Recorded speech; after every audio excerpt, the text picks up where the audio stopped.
Waitress fired for helping an elderly man, but a millionaire's arrival changed the humiliation. Get out of my restaurant. Clear out right now, and don't ever set foot in here again. The voice of manager Mark Johnson boomed through the grand dining room of the Sterling Room, one of the most luxurious establishments on Fifth Avenue in Manhattan. Crystal glasses vibrated on the tables. Diners, men in suits, women adorned with jewels, stopped chewing and turned their heads toward the back of the room, where a young waitress with dark hair, pulled back in a tight bun, held a plate of food in front of a shabbily dressed elderly man, seated in the last corner chair. Sarah Miller was 27 years old and had worked at that restaurant for 3 years. 3 years of arriving punctually, smiling even when her feet ached, enduring the dismissive comments of some customers who looked at her as if she were part of the furniture. 3 years of saving penny by penny to pay the rent for the small room she shared with her ailing mother in a modest inner-city neighborhood. That morning, while setting up tables for the midday shift, she had seen an elderly man enter through the back service door. He walked with difficulty, leaning on a wooden cane whose handle was cracked with age. He wore a faded brown jacket with worn elbows, old denim trousers, and shoes whose original color was long unrecognizable. He looked clean though, clean with the dignity of someone who doesn't have much, but takes care of the little they do. The old man had sat discreetly at the corner table, the furthest from the entrance, as if he wanted to occupy the least space possible. He picked up the menu in his wrinkled hands, opened it carefully, and his eyes scanned the prices. Sarah had watched him close the menu slowly, with a silent resignation that squeezed her chest. Then, the man pulled a worn leather wallet from the inner pocket of his jacket. He opened it and counted the bills with slightly trembling fingers. It wasn't enough even for a glass of mineral water. "Can I help you with anything, sir?" Sarah had asked, approaching with her notepad. The old man had looked at her with honey-colored eyes that carried decades of life. "No, dear. Thank you. I just sat down to rest a moment. I'll be leaving now." But he didn't leave, and Sarah didn't ask him to. Instead, she went to the kitchen, spoke with the trusted cook, old Gus, and asked him to prepare the day's special, a hearty beef stew with vegetables, rice, and bread, without telling anyone else. She paid for it out of her own money, $20 that she needed in her pocket, and carried it to the old man's table. "Here you go, sir. It's on the house," she said with a simple smile. The man looked at her, confused, then his eyes welled up. "Truly, dear? Truly? Enjoy your meal." Everything was fine, until Mark Johnson entered the dining room. Mark had been manager for 5 years, and had a habit of walking through the restaurant with his hands clasped behind his back, as if inspecting a territory that belonged to him. He was a 42-year-old man with slick back hair and a permanent expression of annoyance on his face. Sarah had never liked him, and he clearly didn't like her either. When Mark saw the old man eating at the corner table, he stopped dead, frowned, looked around until he found Sarah clearing dishes at the next table. He approached her with controlled steps, but with a tension in his jaw that already anticipated a storm. "Who authorized that man to be here?" he asked in a low voice, but with cutting coldness. "I served him," Sarah replied without lowering her gaze. "I paid for his meal with my own money, Mr. Johnson. It cost the restaurant nothing." The manager's eyes narrowed. "This is not a soup kitchen, Sarah. This is the Sterling Room. Do you know how much our clients pay for a table? Do you know what image it projects to have a homeless person sitting in the main dining room? With all due respect, sir, that man is not homeless. He is an old man who was hungry." It was at that moment that something changed in Mark's face. Blood rushed to his neck. He straightened up, looked towards the dining room where several customers had already noticed the conversation, and made a decision. "Come with me," he ordered. He led her to the center of the dining room. Sarah followed, still not understanding the magnitude of what was coming. Mark stood in the middle of the occupied tables, where the diners could hear perfectly, and raised his voice with a calculated coldness that aimed to convey authority. "Ladies and gentlemen, please excuse the interruption." He paused theatrically. "I find it necessary to remind our staff of the standards of this establishment." He turned to Sarah. "You, Miss Miller, have decided to turn this 5-star restaurant into a homeless shelter. You have violated protocol, acted without authorization, and brought shame to this company. You are dismissed effective immediately. Hand in your apron and keys at the register before you leave." The silence that followed was one of those that weigh heavily. Sarah felt the ground move beneath her feet, not from surprise. Somewhere in her chest she had already anticipated it, but from the public humiliation, from the way Mark had chosen to do it in front of everyone, loudly, like someone administering a reprimand, so no one else would dare to repeat it. Several diners lowered their gaze to their plates. Some murmured among themselves. An older lady seated near the window looked at her with an expression that mixed pity and admiration. Mr. Arthur Jenkins, the old man in the corner, rose from his chair as quickly as his years allowed. He struck his cane on the floor with a dry thud and walked towards her. "Wait," he said with a voice that, despite his age, still carried dignity. "This young woman did nothing wrong. It was an act of kindness. If anyone has to leave, it's me." Mark looked at him with a smile that held no humor. "Indeed, sir, you may also leave. The establishment is reserved for customers with reservations." Sarah slowly took off her apron, folded it carefully over her forearm, as if it still deserved that gesture of respect for the place where she had worked for 3 years. She went to the register, returned the keys without a word, collected the small bag with her personal belongings from the locker, a photo of her mother, a small silver chain, a notebook with her schedules, and walked towards the exit. Mr. Arthur walked beside her. Neither of them looked back. Outside, the midday light fell on Fifth Avenue with that white intensity the city has when the sky is clear. The noise of traffic, the street vendors, the distant sound of a truck, all the everyday chaos of the city continued its march, as if nothing had happened. Sarah stopped on the sidewalk, took a deep breath, clutched the bag to her chest. It was then that she heard footsteps behind her, firm steps of someone who walks with the weight of one accustomed to the world revolving around them. She turned. A man had stopped a few yards away. He wore a perfectly tailored navy blue suit, no tie, with the top buttons of his shirt open. He was about 40, with a strong jawline and dark eyes that observed the scene with an intensity that wasn't curiosity, but something deeper recognition. He had seen everything. He stood in front of the restaurant entrance with his arms crossed and looked at her, and the old man with an expression Sarah couldn't immediately decipher. He said nothing, but he also didn't leave. The encounter on the sidewalk. There are moments in life when the world divides into two, those who look away and those who stay. David Sterling stayed. Sarah Miller was not one to ask for help easily. Years of learning to solve things on her own had built a kind of armor for her, the kind you see in the way someone clenches their jaw when they're about to cry but decide not to. That's how she stood on that Fifth Avenue sidewalk, bag clutched to her chest, eyes dry, though her insides burned. Mr. Arthur, on the other hand, was crying. He cried silently, with that quiet way old people have, who have cried a lot and no longer make a fuss about it. His lower lip trembled, and he wiped the back of his hand across his eyes every few seconds, as if trying to hide what was perfectly visible. "Daughter, I'm sorry," the old man murmured, placing a hand on her arm. "Because of me, you lost your job. That's not right. That's not right at all. It wasn't your fault," Sarah said in a quiet voice. "It was my decision. And if I had to make it again, I'd make the same one." Mr. Arthur looked at her with those honey-colored eyes that seemed to hold a lifetime. "Why, dear? You don't know me. I'm a stranger." Sarah was silent for a moment before answering. "My mom always told me that you help when you can, not when it's convenient." She paused. "Today, I could, so I did." It was at that moment that they heard a voice behind them. "Excuse me for interrupting." They both turned. The man in the navy blue suit had approached. Up close, he was taller than he had seemed from a distance. He had dark, slightly disheveled hair, as if he didn't care too much about it, and a direct gaze that wasn't aggressive, but very difficult to ignore. He held a glass of mineral water in his hand, which he had asked for from a waiter on the outdoor patio before approaching. "I thought you might need this," he said to Mr. Arthur, offering the glass. The old man took it with both hands, surprised. "Thank you, young man. Very kind of you." The man nodded, then turned to Sarah. "I saw what happened inside." He didn't say it as a casual comment. He said it like someone who has processed what they saw and reached a conclusion. Johnson had no right to do that in public. "Do you know the manager?" Sarah asked, raising an eyebrow. "I know the restaurant," he replied, without further detail for the moment. "My name is David." He extended his hand. Sarah took it without excessive enthusiasm. She had learned to distrust well-dressed men who approached with calculated kindness. "Sarah," she said simply. David turned to the old man. "And you, Mr. Arthur?" "Arthur Jenkins." He said it with the same formality with which men of his generation introduced themselves, with first and last names, as if each part carried its own weight. "Mr. Arthur," David repeated, "may I ask you something respectfully?" The old man nodded.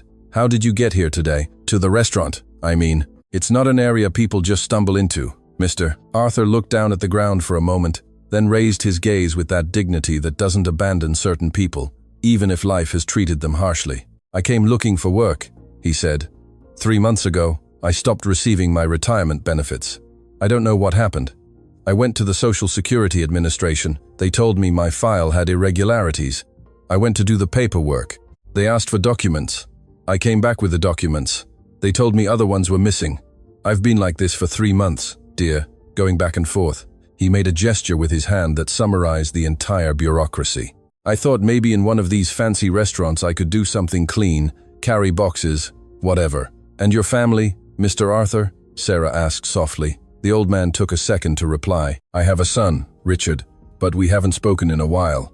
He left the sentence incomplete, and in that space lay everything he didn't want to say. David listened with total attention. He had that quality of certain men who have learned that listening is more powerful than speaking. He didn't interrupt. He didn't look at his phone, didn't search for the next word while the other person spoke. He simply listened. How long have you been working, Mr. Arthur? He asked when the old man finished. 43 years, young man. 43 years contributing to Social Security. I started as a messenger at 16 and retired as a warehouse supervisor at 59. I never missed a single day without justification. He said it without bitterness, only with the clarity of someone who knows the value of their own history. David nodded slowly. Do you remember which company you worked for in your last years? The one that reported your contributions? Yes, at Sterling & Sons Distributors in an industrial park outside the city. I worked there for 16 years. Something changed in David's face. It was barely perceptible, a slight tension around his eyes, his jaw clenching for a fraction of a second, and then relaxing. Sarah noticed it because she was watching him. He didn't show it further. I see, David said calmly. Sarah frowned. Do you know that company? David looked at her directly. It's mine. Silence. Mr. Arthur blinked. Sterling, she repeated. Processing. You're David Sterling? He confirmed it without inflation or visible pride. The distributorship is managed by my partner, Richard Fuentes. He's been handling the operational side for 4 years, while I focus on expanding the group. The old man looked at him for a long time without saying anything. Then he murmured, Richard Fuentes, and in the way he said it slowly, like someone pronouncing a name they recognized but didn't expect to hear, it was clear that name was not unknown to him. Do you know him? David asked. Mr. Arthur gripped his cane between his hands. He's my son. This time, the silence was different. It was one of those silences that changed the weight of the air around them. Sarah looked at David. David looked at Mr. Arthur, and Mr. Arthur looked at the ground with an expression that wasn't exactly pain, but something older, the resignation of someone who has carried a wound so long they almost no longer remember what it was like not to have it. Your partner is this man's son, Sarah said slowly, as if she needed to hear it aloud to believe it, and this man stopped receiving his retirement benefits 3 months ago, just when his son has been managing the company that reported his contributions for 4 years. David didn't respond immediately, but the way his gaze hardened told Sarah he was making exactly the same calculations she had just voiced. Mr. Arthur, David said with a calm that now had a different edge, do you have all your documents, pay stubs, contribution statements, anything? I have them at home. I saved everything. I was always very organized with my papers. Good. David pulled a card from the inside pocket of his jacket and handed it to him. I want you to come to my offices tomorrow with those documents. I promise we'll get this straightened out. Mr. Arthur took the card with trembling hands, read it, and nodded. Then David turned to Sarah. In his gaze, there was something she couldn't quite classify. It was attention, yes, but also something that resembled the evaluation someone makes when considering an important decision. And you, he said, what are you going to do now? Sarah crossed her arms. That's my business, isn't it? Yes, he accepted, unfazed. But I'm going to make you an offer anyway, because it seems to me you just lost a job for doing something any decent person would do, and very few people have the courage to do. He paused briefly. I have an open position in my corporate offices, customer experience coordinator. It's not waitressing, but the salary triples what you earned here. Sarah stared at him. I don't know you. Correct. And I don't have to trust a stranger who appears on the sidewalk in an expensive suit offering a job. Also correct. So why should I consider your offer? David put his hands in his pockets with a calmness that wasn't arrogance but confidence, and replied, because in the last 20 minutes, while I was standing at that door waiting for them to open the private dining room for me, I saw someone lose their job for feeding a hungry old man. And that tells me more about who you are than any resume you could present to me. Sarah didn't reply, but she didn't say no either. Mr. Arthur looked at them both with those honey-colored eyes, and on his face, very timidly, appeared the first smile of the entire day. The proposal. There are people who say no with their mouths, but yes with their eyes.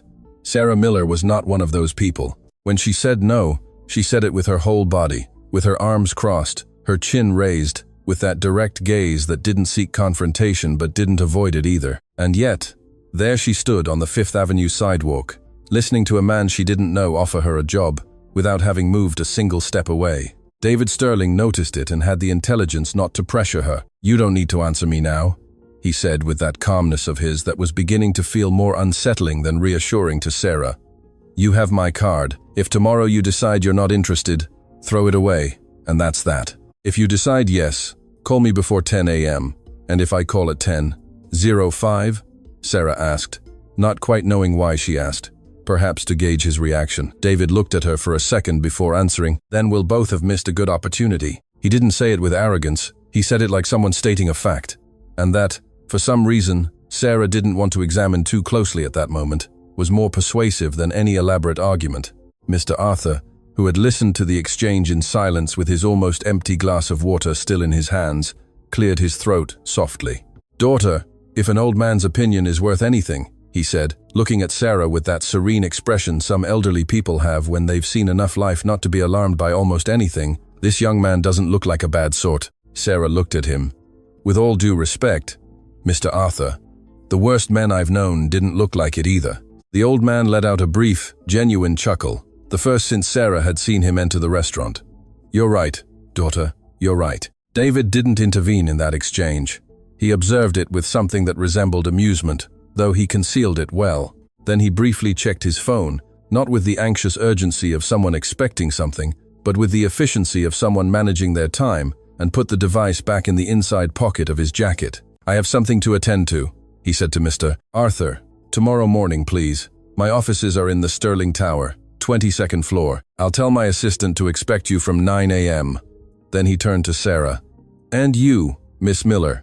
I'll await your call." He left with the same firm stride with which he had arrived, without looking back, without making the gesture of someone who expects to be watched as they walk away. Sarah followed him with her gaze until he turned the corner. Then she lowered her eyes to the card in her hand. Thick paper, the kind that costs money. Embossed letters. David Sterling, Sterling Group, CEO. A phone number. Nothing else. No inflated titles, no list of companies, no huge corporate logo. The austerity of someone who doesn't need to prove anything. "Are you going to call him?" Mr. Arthur asked. "I don't know," Sarah replied honestly. What she didn't say, because she didn't know how to say it yet, was that at this moment, her main problem wasn't whether or not to accept a stranger's offer. Her main problem was that tonight she would have to go home and tell her mother she had lost her job. Mrs. Eleanor Miller, 61 years old, type 2 diabetes, hypertension, and a faith in her daughter that sometimes weighed more than any material burden. She said goodbye to Mr. Arthur with a spontaneous hug that surprised the old man. He hugged her back, slowly, with the clumsy and touching warmth of someone unaccustomed to receiving affection and not quite sure how to hold it. "Take good care, dear. You too, Mr. Arthur, and go to those offices tomorrow, all right?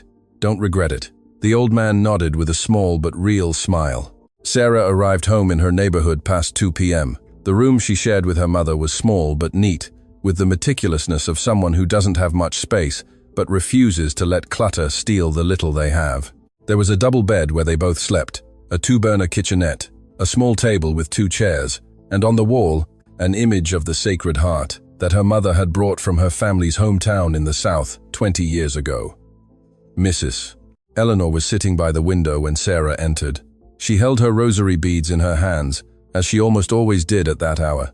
She watched her enter and immediately knew something had happened. Mothers have that sixth sense that never fails. "What happened, my dear?" Sarah put her bag on the chair, sat on the edge of the bed, and told her everything, unadorned, without drama, just the facts.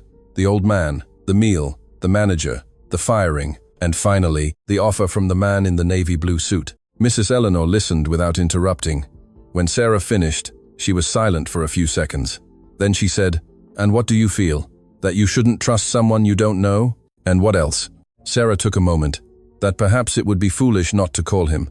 Her mother nodded slowly, as if that were exactly what she expected to hear. "Fear and prudence are very similar, my dear, but they are not the same." She paused. "Did you look up his name?" Sarah pulled out her phone. searched David Sterling, Sterling Group, USA. The results appeared immediately. Business articles, interviews in financial magazines, a note in Forbes USA from the previous year that listed him among the 50 most influential entrepreneurs in the country. 43 years old, industrial engineer from a top-tier university, he had inherited a medium-sized family business and transformed it into a corporate group with a presence in distribution, hospitality, and real estate.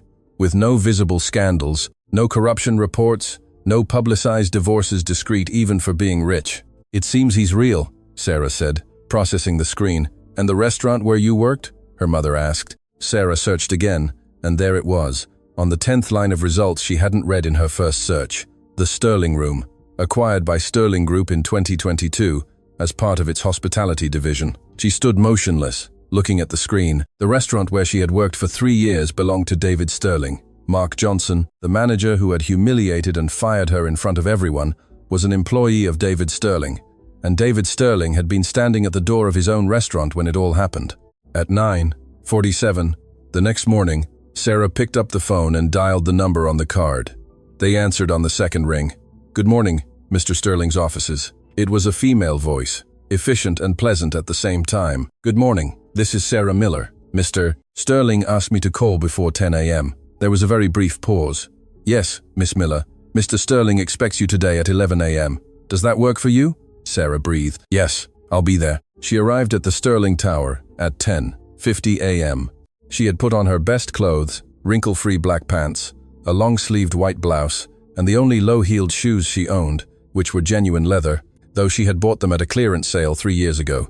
She had pulled her hair back in the same bun she used for work because it was the style that made her feel most like herself. The receptionist on the 22nd floor showed her in almost immediately. David's office was spacious but not ostentatious. An entire glass wall with a view of the city, an organized desk, 2 armchairs in front of the desk, and in the back, a small meeting room separated by a glass partition. There were no trophies on the walls, no photos with politicians, no framed diplomas, just an abstract painting in blue tones, and a large leaf plant in the corner that Sarah noticed was genuinely well cared for. David was standing by the window when she entered. He turned, looked her up and down with discreet speed, the kind that isn't brazen but rather a precise evaluation. "Punctual," he said. "Almost," Sarah replied. "It's 11:02. A corner of his mouth barely moved. "Please, sit down." Sarah sat. He took his place behind the desk. Between them lay a closed folder that Sarah recognized as the kind of object that contains information that has already been reviewed. "Before we talk about the job," David said, "I want you to know something." "What?" "Mark Johnson is no longer manager of the Sterling Room." Sarah looked at him without saying anything. "I called him last night," David continued. "I explained that I had witnessed what happened and that his behavior did not represent the values I expect from someone who manages one of my establishments. I offered him a change of position in the administrative area. He declined and submitted his resignation." "Why are you telling me this?" Sarah asked, without hostility, but with genuine curiosity.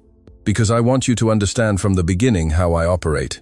When something is wrong in my company, I correct it. I don't let it slide because it's uncomfortable or because it costs money to fix. And I want you to also understand that this job offer is not charity or guilt. It is a business decision. I need someone with good judgment, genuine human empathy, and the kind of integrity that isn't learned in school. Yesterday, you demonstrated all three." Sarah was silent for several seconds, looked at the city through the glass, then returned her eyes to him. "I have one condition," she said. "I'm listening. If at any point I feel that this job is a debt I have to pay for yesterday, I leave without explanation." David looked at her for a moment before responding. "Accepted," and extended his hand across the desk. Sarah took it. The new world. There are worlds within the world. Sarah Miller knew it in the abstract. In the same way one knows that there are places one has never been but that undoubtedly exist. What she didn't know was what it felt like to cross from one world to another in a matter of 48 hours. On Monday morning, her first formal day in the Sterling Group offices, she arrived 10 minutes before her time.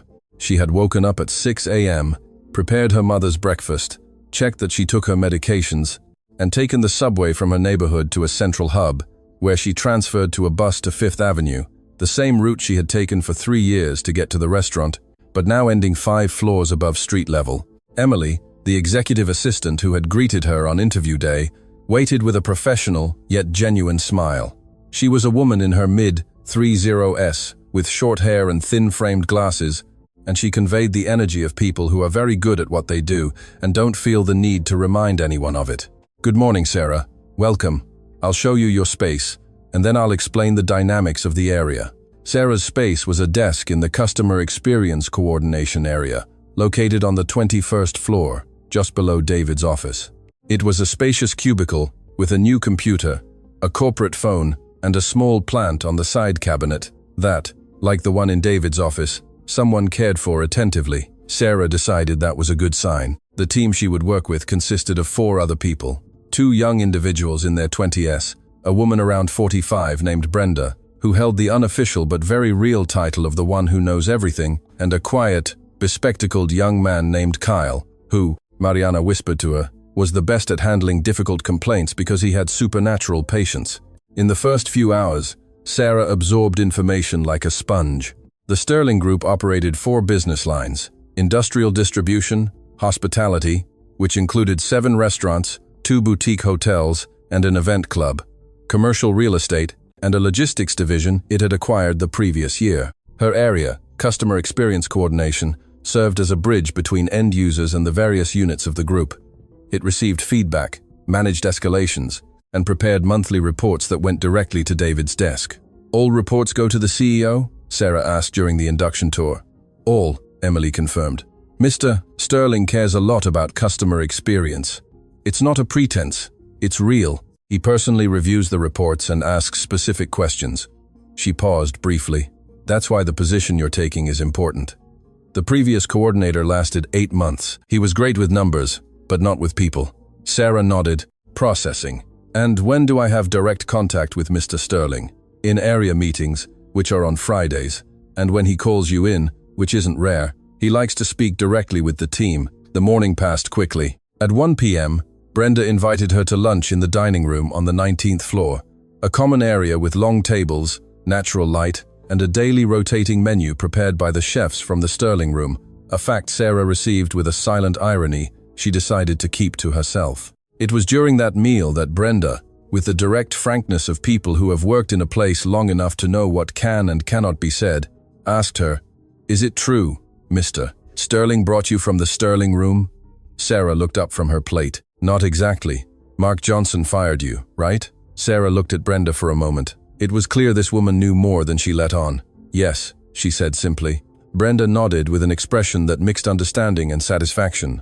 Everyone here knew that sooner or later Mark was going to do something that went too far. He was despotic with the frontline staff. She took a sip of water. "And Mr. Sterling doesn't tolerate that. Maybe he doesn't always see it immediately, but when he does, he acts." "Do you know him well?" Sarah asked. "Enough. I've been with the group for 6 years." She paused. "He's demanding, direct, and sometimes seems cold, but he isn't. He's just one of those people who doesn't separate work from values. For him, they're the same." Sarah stored that information without commenting. What Sarah didn't expect to discover that first week was the information that would come into her hands completely by chance, as things that later turn out to be decisive often do. On Wednesday afternoon, while reviewing the archive of corporate client files for the hospitality area to familiarize herself with the area's history, she found a folder titled The Sterling Room, Operations History 2020 to 2024. She opened it because it was part of her job to know the group's establishments, and what she found on the first pages was enough to make her stomach sink in a strange way. The Sterling Room had been acquired by the Sterling Group in September 2022. Before that date, the establishment had belonged to a corporation named RDFS, Hospitality Incorporated. The initials of the corporation's name stopped her. RDFS. Richard David Fuentes Sterling. Sarah closed the folder carefully, then opened it again and reread the page. There was no error. The restaurant where she had worked for 3 years, the restaurant where she had been humiliated and fired, had been owned by Richard Fuentes, David's partner Mr. Arthur's son before David acquired it. Mark Johnson had been the manager of the establishment since Richard's time.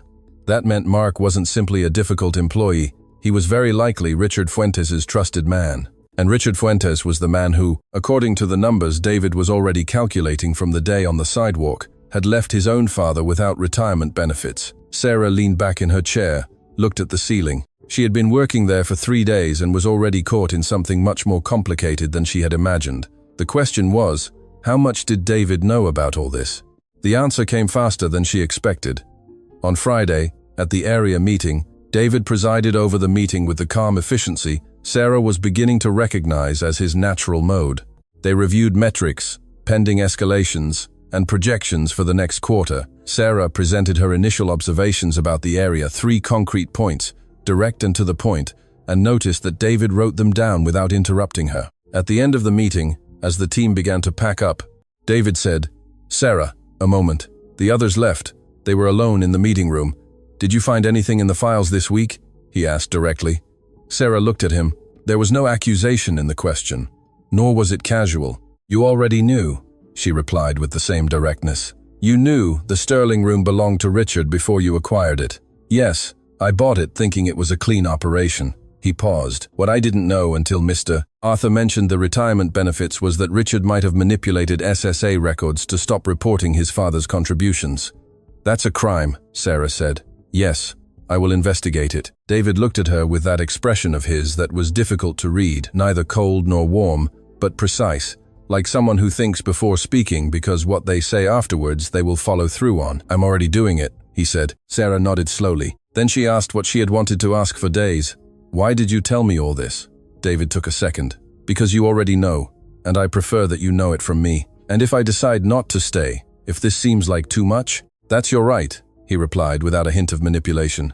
"Remember your condition from the first day." Sarah remembered, "If at any point I feel that this job is a debt I have to pay, I leave without explanation." But what she felt at that moment wasn't debt. It was something different. It was the feeling of standing at the center of a story that hadn't finished unfolding, with the uncomfortable yet strangely stimulating certainty that her presence in it mattered. "I'm not leaving," she said. David nodded barely, and in that minimal movement, there was something that wasn't exactly relief, but it was very similar. "Good," he said. "Then, on Monday, we continue." Sarah picked up her notebook, stood up, and walked towards the door. Before leaving, she turned. "Mr. Arthur, did he come to see you?" "Yes. On Tuesday." A brief pause. He brought all his documents. They were perfectly organized. 43 years of employment history without a single omission. Sarah felt something warm rise in her chest. And what we found in those documents," David said with a calm that now had the specific weight of something that had been decided with no turning back, "is going to change several things.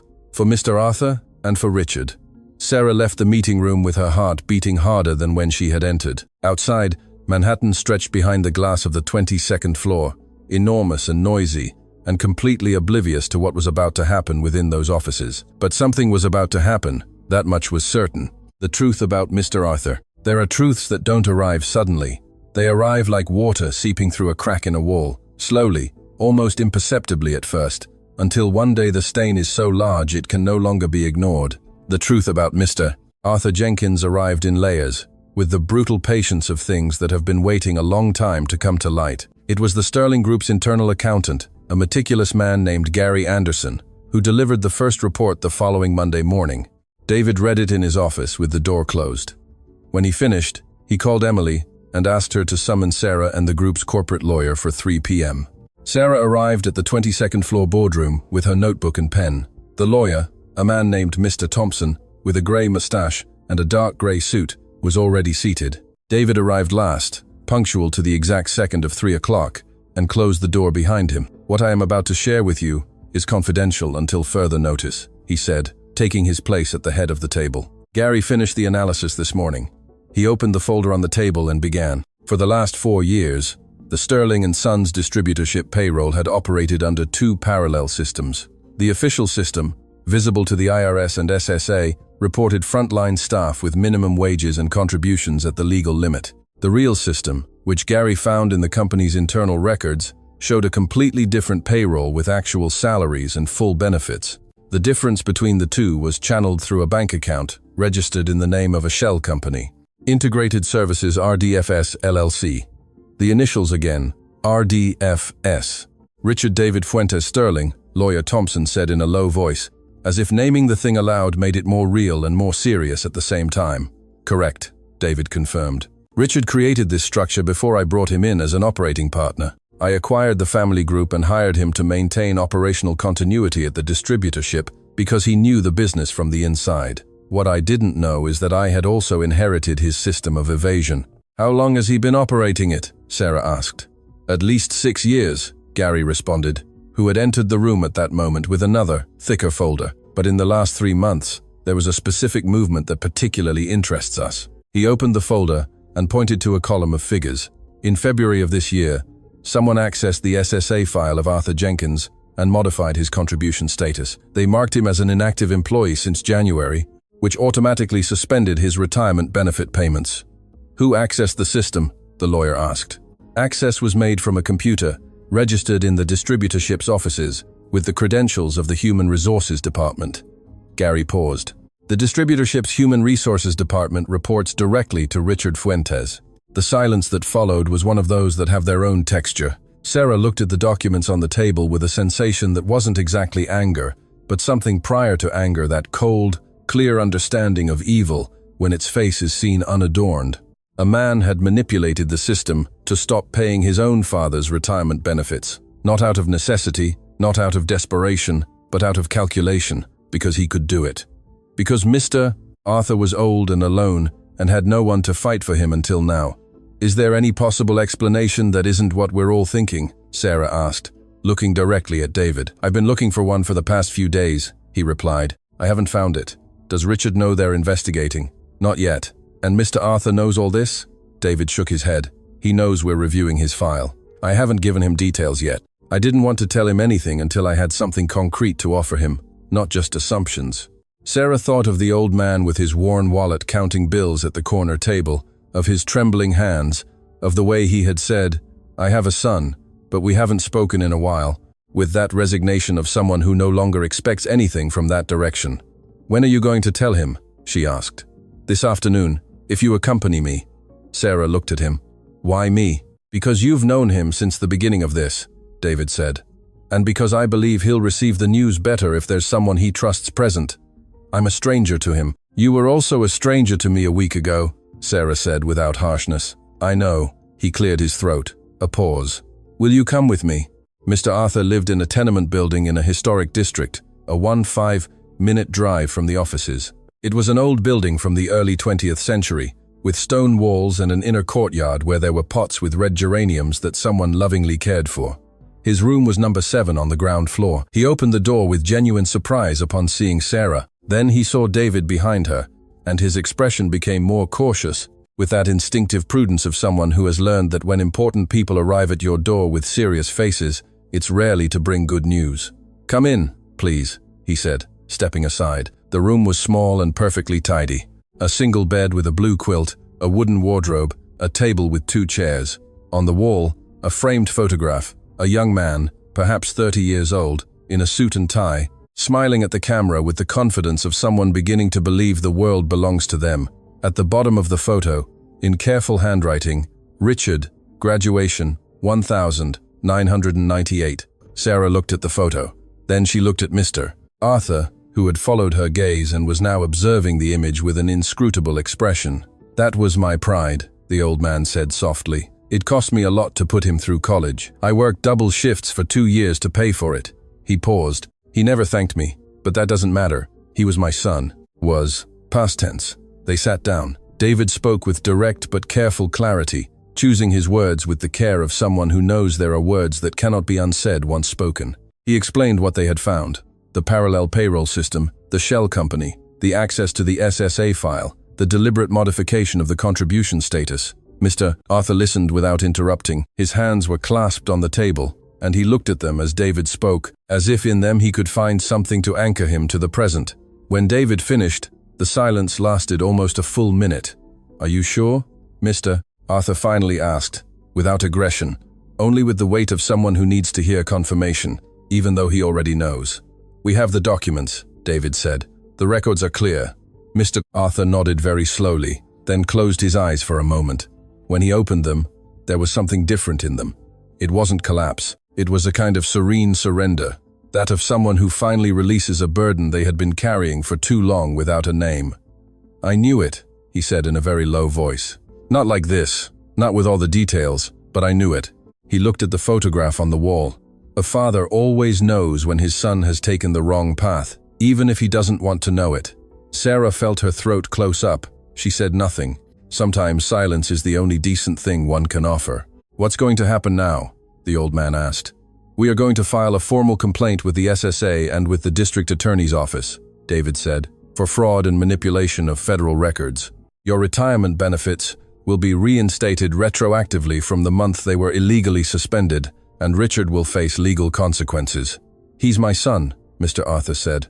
"I know." The old man looked at him for a long moment. "Do what you have to do," he finally said. "I'm not going to ask you to protect him. That's no longer in my hands." He paused. "But if it can be done without a scandal, if it can be done without his name appearing in all the newspapers," his voice broke barely. "Even though he did this to me, he's still my son." David nodded. "I'll do what's in my power, Mr. Arthur." Leaving the tenement building, now on the street, Sarah walked in silence beside David for half a block before speaking. "Can you really handle it without a scandal?" "Probably not," he replied honestly. "Richard has a lot to lose. When he feels cornered, he's going to react, and he's not going to react well. And are you prepared for that?" David looked at her sideways as they walked. "Are you, Sarah?" She thought of Mr. Arthur sitting at that table, looking at his clasped hands while they explained his own son's betrayal. She thought of Richard's photograph in his graduation suit and the smile of someone who believes the world belongs to them. She thought of 3 months of an old man going from window to window with his perfectly organized documents, not understanding why the system failed him when he had never failed the system. "Yes," she said, "I'm prepared." She didn't say it with performative bravery. She said it with the simple calm of someone who has made a decision and is no longer evaluating it. David nodded, and this time the movement was barely perceptible, but Sarah was certain it meant something more than a simple agreement. The betrayal revealed. Richard Fuentes found out on a Wednesday morning. Not from David, not from lawyer Thompson, but from Mark Johnson, who still had contacts within the corporate building and called Richard at 8:45 a.m. with the tense voice of someone who had just received burning information. "They're reviewing the distributorship accounts," Mark said without preamble. "Gary Anderson spent 2 days locked up with the SSA records, and there's a new woman on the 21st floor who arrived last weekend, they told me, is reviewing the historical files of the hospitality area." Richard Fuentes was 44 years old, with dark hair and some premature gray that gave him an air of authority he carefully cultivated and a way of moving through the world that combined superficial charm with a calculating coldness that very few people managed to see beneath the surface. He was intelligent, meticulous, and when threatened, he was dangerous in a specific way, not with violence, but with surgical precision, seeking the exact point to press so that the threat would crumble on its own. When Mark described the woman on the 21st floor young, dark-haired, pulled back, direct demeanor, arrived exactly the week after the incident at the Sterling Room, Richard needed no further information. "The waitress," he said. "I think so." Richard hung up without saying goodbye. He stood in front of his office window at the distributorship in the industrial park, looking at the parking lot without seeing it, his mind calculating at a speed few people could have followed. The situation was controllable. Everything was controllable. If he moved fast and moved well, the amateur's mistake was to panic and act loudly. The elegance was in discrediting silently, in sowing doubt before certainty could set in making the messenger seem like the problem before the message could be heard. He needed Sarah Miller out of those offices, and he needed her out in a way that David would believe was the right decision. It began that same afternoon. The first sign Sarah had was so subtle, she almost ignored it. On Thursday morning, Brenda arrived in the area with a different expression than usual, not hostile, but more cautious, with that particular tension of someone who has heard something they don't know whether to believe, but also can't completely dismiss. "Everything all right?" Sarah asked her. Yes, Brenda said too quickly. Mid-morning, Kyle walked past her desk and muttered without stopping, "Hey, is it true you used to work in one of the group's restaurants and got fired for stealing?" Sarah looked at him. "No." "Oh." Kyle seemed genuinely relieved. "Someone just said," he shrugged. "It doesn't matter. Just things people say." But it did matter, because Sarah knew exactly how that worked. It wasn't innocent gossip, it was a seed. And seeds planted in the right place don't need much watering to grow. By Friday, the story had mutated. It was no longer that she had stolen. It was that she had been fired from the Sterling Room for misappropriating money from the register without authorization, that manager Mark had had to fire her to avoid a bigger scandal, that Mr. Sterling didn't know because someone had hidden it from him, that her hiring had been an impulsive decision based on a biased version of events. Sarah knew because Emily, with the quiet loyalty of someone who has been with a company for 6 years and knows when something smells fishy, approached her desk at Friday lunchtime and said in a very low voice, "There's an email circulating. Nobody from here sent it directly. It came from an external account, but someone forwarded it internally." She paused. "Mr. Sterling received it this morning. What does the email say?" Emily passed her a printout from under the keyboard with the discreet gesture of someone passing information they know is important. Sarah read. It was an anonymous letter, carefully drafted by someone feigning legitimate concern. It stated that a former employee of the Sterling Room had recently been hired by the Sterling Group under unclear circumstances, that said employee had been fired for an irregularity with cash handling that the manager had preferred to resolve internally to avoid legal problems, that there were witnesses within the establishment that the direct hiring by the CEO, bypassing the human resources process, generated a conflict of interest that the company should review. There was no signature, no direct names, only insinuations constructed with the precision of someone who knows exactly how much doubt needs to be sown for the tree to grow on its own. Sarah folded the printout, put it in her jacket pocket, took a deep breath. "Does Mr. Sterling know where it came from?" she asked. "I don't know," Emily said, "but he read it this morning. I know because when he finished reading it, he called Thompson." Sarah nodded. "Thanks, Emily." She stayed at her desk the rest of the afternoon without David calling her, without anyone saying anything to her. The silence of the offices that Friday afternoon had a specific quality. It was the silence of something being evaluated behind closed doors. At 6 p.m., when almost everyone had already left, David came out of his office, walked towards the coordination area. Sarah was still at her desk, not because she had work pending, but because she didn't want anyone to think she had run off. They looked at each other. "Do you have a moment?" he asked. "Yes." They went into the small meeting room. David closed the door, didn't sit down, nor did he stand behind the desk as he usually did when conducting a formal meeting. He leaned on the edge of the table with his arms crossed, and what that communicated was that the conversation to come was not corporate, it was direct. "I read the email," he said. "I know. Do you have anything to tell me?" Sarah looked him in the eyes without looking away. "That it's a lie. Everything that email says is a lie. I didn't steal anything. I paid for Mr. Arthur's meal with my own money. Mark Johnson knows it. The cooks who were there that day know it. And if you want to verify it, you can ask for the cash register records from whoever is in charge of the Sterling Room." She paused. "And you already know all that because you were there." David looked at her with that total attention of his that was sometimes difficult to sustain. "Yes," he said. "I know. Then why are you asking me?" "Because I wanted to see how you said it." Sarah looked at him for a second without responding. And you said it exactly as I expected," he said, "without excessive defensiveness, without drama, without asking me to believe you, just the facts." "I don't have time for drama," Sarah said. The corner of David's mouth barely moved, but then his expression closed again, and he said something Sarah didn't expect. "The group's board of directors asked me this afternoon to pause your hiring while an internal review is conducted." He said it bluntly, with that honesty of his that sometimes hurt precisely because of it. 3 board members also received the email. One of them is close to Richard.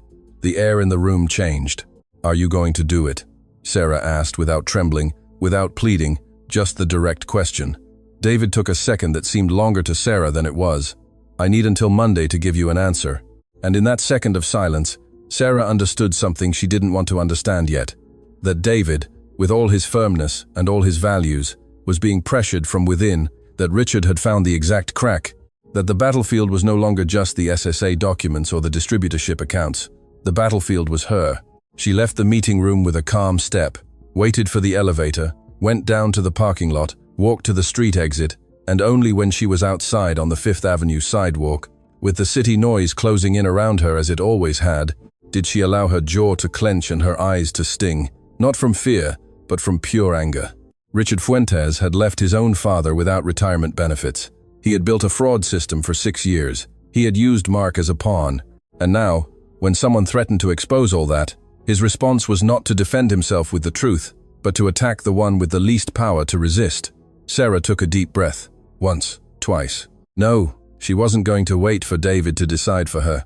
She wasn't going to stay home all weekend waiting for a call. If Richard wanted to make this difficult, he could. But he was going to discover that the woman he had chosen as a target was not the same one he imagined. She took her phone from her bag, dialed a number. "Mr. Arthur," she said when he answered. "I need you to tell me everything you remember about Richard. Everything, without omitting anything." Sarah on a tightrope. There are moments in life when the world asks you to stay still, to wait, to trust that others will resolve what you cannot resolve. And there are people who know how to do that. Wait patiently, cross their arms, and let time work for them. Sarah Miller was not one of those people. She never had been. And that night, standing on the Fifth Avenue sidewalk, phone in hand and clean anger burning in her chest, she decided she wasn't going to do it now either. Mr. Arthur answered on the second ring. "Daughter, did something happen? I need you to tell me everything you remember about Richard," Sarah repeated, "not to hurt him for no reason, but because he's already causing harm, and I need to understand how he thinks to know how to stop him." There was a brief pause on the other end. "Come, daughter," the old man said. "Come, and I'll tell you." Sarah took the subway to the historic district. She arrived at the tenement building 40 minutes later, when the inner courtyard was already in shadow, and the red geraniums looked black under the faint light of the entrance lamp. Mr. Arthur was waiting with the door open and 2 cups of chamomile tea on the table. They sat down, and Mr. Arthur spoke. He spoke for almost 2 hours, unhurriedly, with the clarity of someone who has organized their memories many times in their head, but has rarely spoken them aloud. He told her that Richard had been a brilliant and ambitious child from a young age, the kind of intelligence that could be a gift or a trap depending on which path he took, that he had studied business administration on a scholarship from the company where he worked the same Sterling and Sons distributorship when it was still a small family business, before David expanded it. That after graduating, Richard had gotten a job in the finance department of that same company, climbed fast, and at some point, between the ages of 30 and 35, had become someone Mr. Arthur recognized with his eyes but no longer recognized with his heart. "When did you grow apart?" Sarah asked. "When I asked him for money," Mr. Arthur said with a calm that was hard-won. "Not for me, to pay for my sister Consuelo's knee surgery. He told me he didn't have any. A month later, I saw a photo of him in the newspaper at a luxury car expo in a prestigious district." He paused. "I never asked him for anything again, and he never called me again." Sarah took notes. Then she asked, "Do you remember if Richard had any partners, any accomplices, anyone he trusted with informal business dealings?" Mr. Arthur thought for a moment. "There was a young man from college. His name was Kevin. I don't remember the last name. Thin, glasses, spoke very little. Richard always said he was the best with computer systems he had ever known." He paused. "When Richard started working at the distributorship, that young man also appeared. They put him in the systems department." Sarah wrote the name in capital letters. "Kevin, Systems, Distributorship." "Mr. Arthur, do you remember if that young man was still working there when you retired?" "Yes, I retired in 2018, and he was still there. Richard trusted him a lot." Sarah closed her notebook, looked at the old man. "Do you understand what you're telling me, Mr. Arthur? If that Kevin manages the systems, it's very possible he's the one who accessed the SSA file." The old man nodded slowly, with that serene comprehension of someone who is no longer surprised by anything. "What are you going to do with that, daughter?" "Give it to Mr. Sterling," she paused, "and to Lawyer Thompson, so that when they file the complaint, they have a concrete name, not just an access account." She stood up to leave. Mr. Arthur accompanied her to the door with his cane. Before she left, he placed a hand on her arm. "Sarah," she turned. "Thank you," he said it without embellishment, with the specific weight of that word when spoken by someone who doesn't use it lightly. "Not just for this, for everything. For that plate of food you gave me, without knowing me, for not staying silent, for being here tonight instead of resting at home." Sarah felt her throat tighten for the second time that day. This time she didn't repress it. She returned the old man's hand with hers. "No one deserves to go through what you went through, Mr. Arthur. Nor do you," he said. "And yet, here we both are." She walked out onto the street with the notebook clutched under her arm and something different in her chest. It wasn't exactly hope. It was something more concrete. It was direction, knowing where to go. On Saturday morning, Sarah drafted an email addressed to David. It wasn't long, it wasn't dramatic, it was precise. "David, I found information that may be relevant to the ongoing investigation. Name, Kevin Alcantara. Employee of the Distributorship Systems Department since at least 2014, recruited directly by Richard Fuentes, possible operator of the SSA file access. Recommend verifying before Monday. Sarah. She sent it at 9:17 a.m. The response arrived 40 minutes later. A single line. Kevin Alcantara. Already on our radar. Where did you get this? Sarah replied. From the only person who knows Richard better than anyone. Sarah. There were no more messages that Saturday, but Sarah knew with that certainty that doesn't always have a rational explanation. But that is rarely wrong. That David was no longer evaluating whether he believed her. He had already decided. Monday arrived with the specific density of important days. Sarah presented herself at the Sterling Tower at 9 a.m. sharp, as always. She went up to the 21st floor, greeted Brenda and Kyle, and sat at her desk with the liberated normalcy of someone who refuses to behave as if awaiting a verdict. At 10:15 a.m., Emily poked her head in. Mr. Sterling wants to see you. Large boardroom, 22nd floor. The large boardroom was the board of directors' room, a long mahogany table, 12 chairs, and a screen on the back wall. When Sarah entered, there were 4 people seated. David at the head, lawyer Thompson to his right, Gary Anderson opposite him, and a woman Sarah hadn't seen before, about 50 years old, with silver hair pulled back and an expression of someone who has seen many power games and is no longer impressed by any of them. Her name, she later learned, was Miss Evans, and she was the group's director of human resources. Richard was not there. Sarah noticed that immediately. Sit down, Sarah, David said. She sat. The anonymous email was traced, Thompson said without preamble. It was sent from a private email server registered in the name of a courier company operating in the industrial park, the same area as the distributorship. And Mark Johnson? Sarah asked. Mark was the intermediary, David said. He was not the mastermind. When we called him this morning and explained that the trace was complete, he spoke in less than 20 minutes. A pause. He confirmed that Richard asked him to circulate the information. He promised to reinstate him at the Sterling room if the plan worked. Sarah nodded. Miss Evans then spoke in a clear voice, and without preamble, the review of your hiring is cancelled. There was no irregularity in the process, and the 3 board members who requested the review have been informed of the findings. She paused. 2 of them apologized this morning. The 3rd submitted his resignation from the board an hour ago. The 3rd was the one close to Richard. Sarah didn't need to ask. She looked at David. He looked back at her with that expression of his that was difficult to read, but which Sarah was already beginning to learn to decipher at its edges. It wasn't cold. It wasn't calculating. It was simply the expression of someone who processes things internally before letting them out. Are you all right? He asked. It was the first time he had asked her something like that. Without corporate context, without an implicit agenda, just the question. Yes, Sarah said, and it was true. Good. He cleared his throat. Stand up, because what's coming now will require you to be all right. Sarah looked at him. Richard, this afternoon, David said.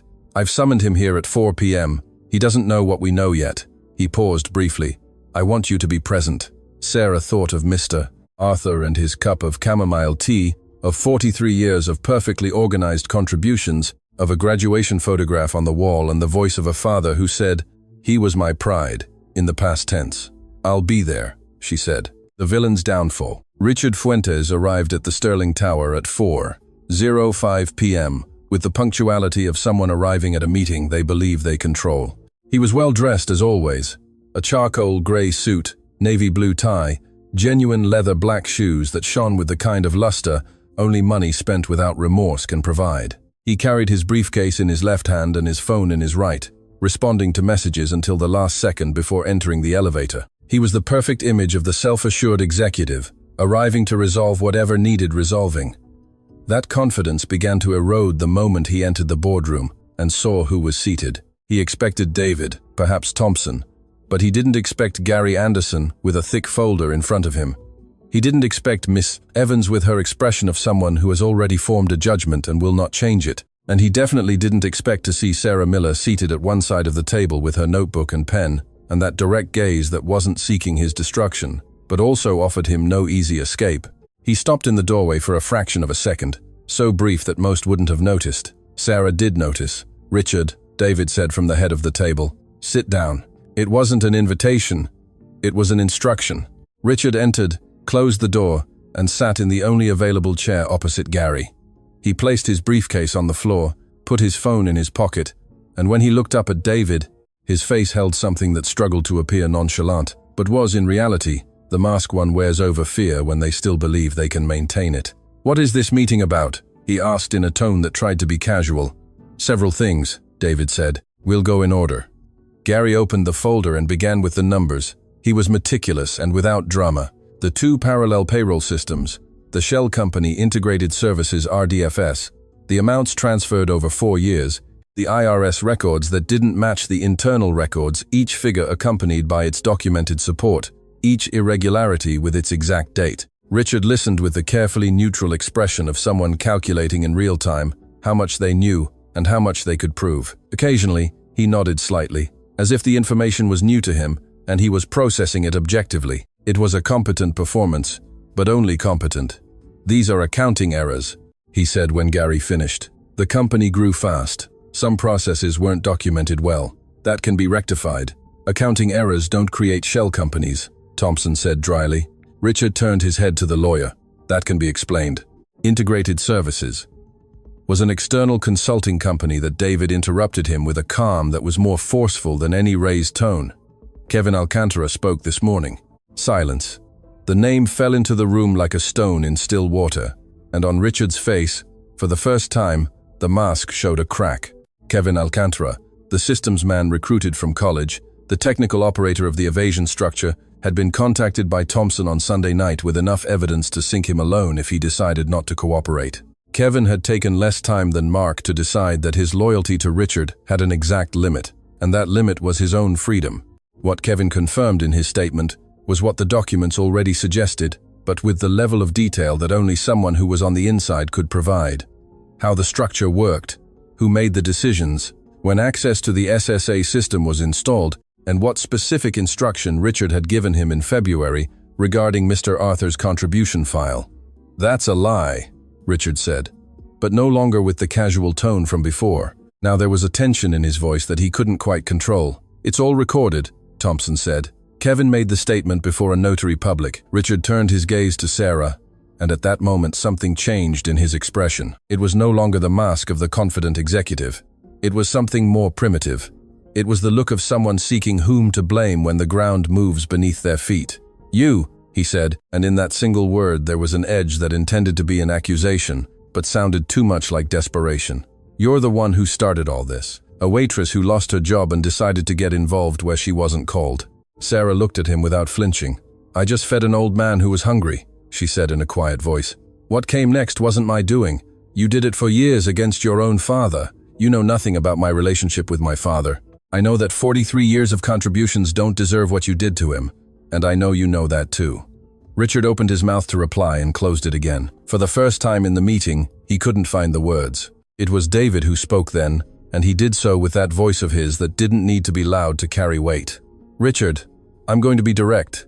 You have 2 options. The first, you cooperate completely, return what is owed, accept the dissolution of the partnership, and we sign an out-of-court agreement that limits public exposure. The second, you don't cooperate, and the formal complaint is filed tomorrow first thing with the district attorney's office and the SSA, with copies to the business media that have been following the Sterling Group for years." A dense silence filled the room. "What does the out-of-court agreement include?" Richard finally asked, his voice that of someone who has already crossed to the other side of the negotiation. "The immediate and retroactive reinstatement of your father's retirement benefits, a compensatory payment for the 3 months of hardship, the transfer of your equity stake in the distributorship at the value determined by an independent audit, and your departure from the group within 30 days.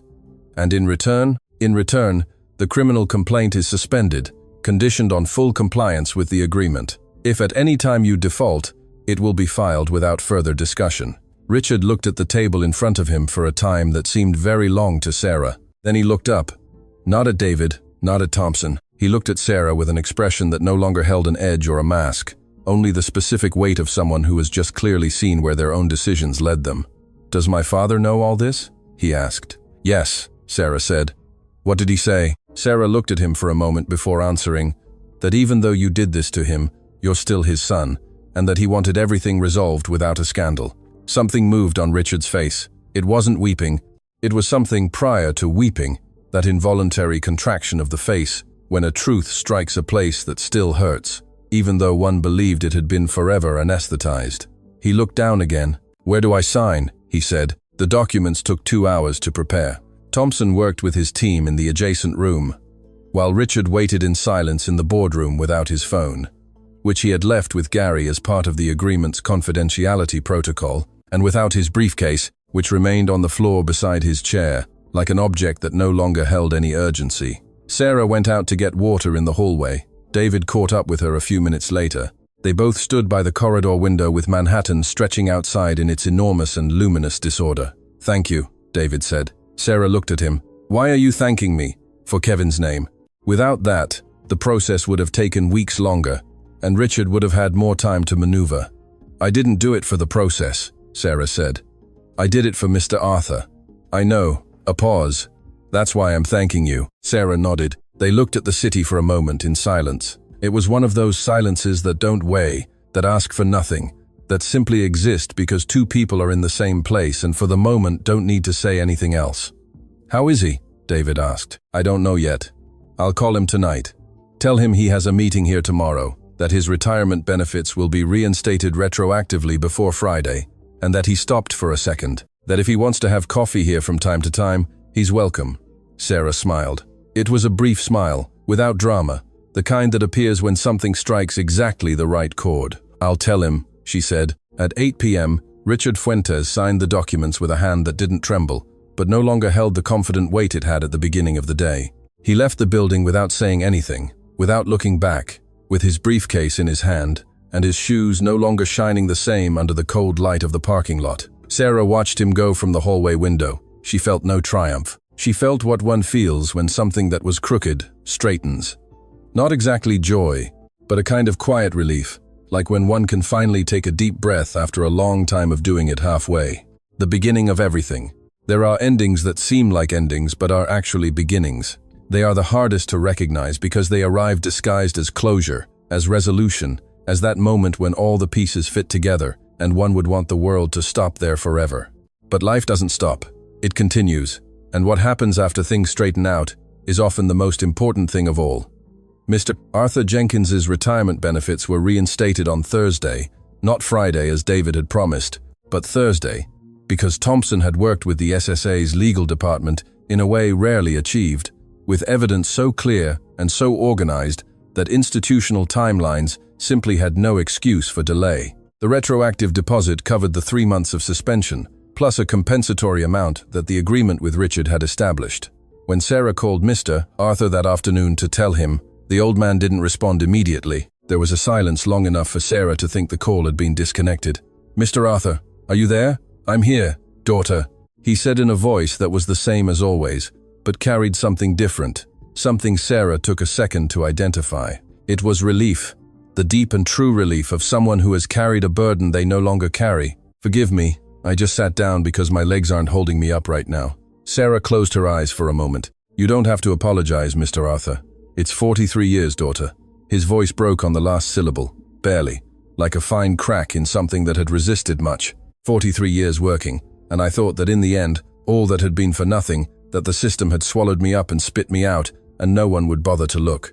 "We looked," Sarah said. Another silence. "Yes," the old man said. Finally, someone looked. The next day's meeting at the Sterling Tower was different from all previous ones. There were no folders of evidence, no lawyers with expressions of permanent evaluation, no agreements to sign. It was just David, Sarah, and Mr. Arthur sitting in the small lounge adjacent to the main office with 3 cups of coffee, the same coffee prepared by the executive floor kitchen, with a quality Mr. Arthur commented was the best he had ever tasted in his life, and the morning light streaming in through the glass wall. Mr. Arthur arrived with his cane and his brown jacket, the same one he wore the day at the restaurant. But something about him was different. His posture. He walked an inch taller. It wasn't physical. It was something else. David offered him his hand when he entered, and the old man took it with both of his, with that gesture of gratitude that needs no words because words would be too small. "Sit down, Mr. Arthur. We have something else to tell you." The old man took a seat, looked at Sarah, who smiled at him from the armchair opposite. "In addition to the reinstatement of your retirement benefits," David said, "the agreement with Richard includes a compensatory fund in your name for the harm caused during these months. It's not a fortune, but it's enough for you to live comfortably and without financial worries for a good while." Mr. Arthur blinked.